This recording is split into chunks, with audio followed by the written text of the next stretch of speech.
গল্পটা এক অবিচল বন্ধুত্বের, যেখানে মৃত্যুর মুখোমুখি দাঁড়িয়েও বুলেটের সামনে থেকে বন্ধুকে বাঁচানোর আপ্রাণ চেষ্টা, যা দেখে অবাক হয়েছিল গোটা বিশ্ব। বেগবান করেছিল ছাত্র জনতার বিপ্লবকে। শিক্ষার্থী ইমাম যখন গুলিবিদ্ধ হয়ে মাটিতে লুটিয়ে পড়েন, তখন তার বন্ধু রাহাত তাকে টেনে নিয়ে যাওয়ার চেষ্টা করেছিলেন।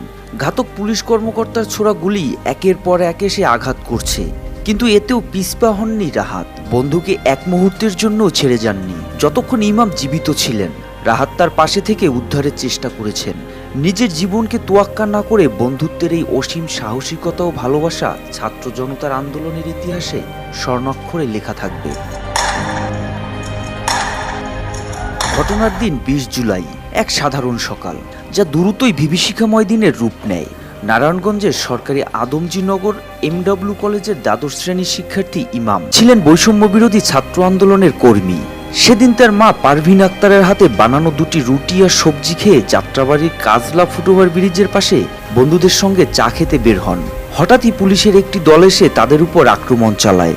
যাত্রাবাড়ি থানার সাবেক ওসি তদন্ত জাকির হোসেন ইমামকে লক্ষ্য করে সরাসরি গুলি চালান।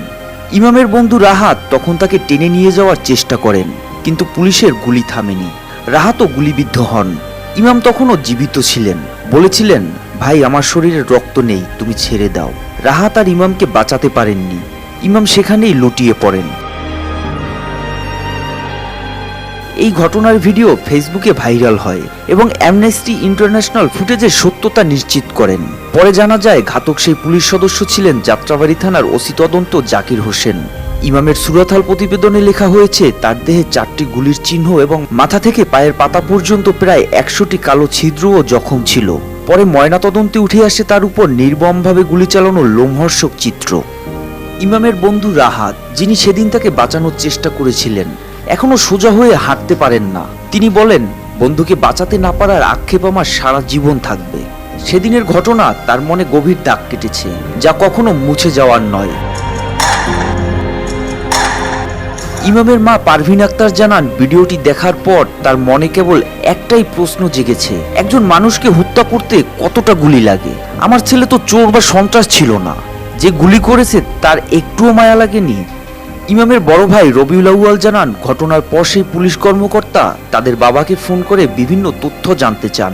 পুলিশের ঊর্ধ্বতন কর্মকর্তারা সমবেদনা জানালেও কোনো আইনি পরামর্শ দেননি। ইমামের দাদা ছিলেন পুলিশে, চাচা ছিলেন সেনাবাহিনীতে, আর ইমামও একদিন পুলিশ হতে চেয়েছিল।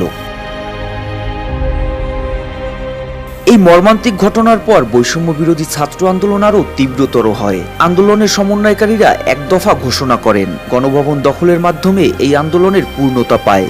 রাহাতদের মতো বন্ধুত্ব আর ইমাম হাসানের মতো তরুণদের আত্মত্যাগী এই বিপ্লবকে সাফল্যের পথে এগিয়ে নিয়ে গেছে।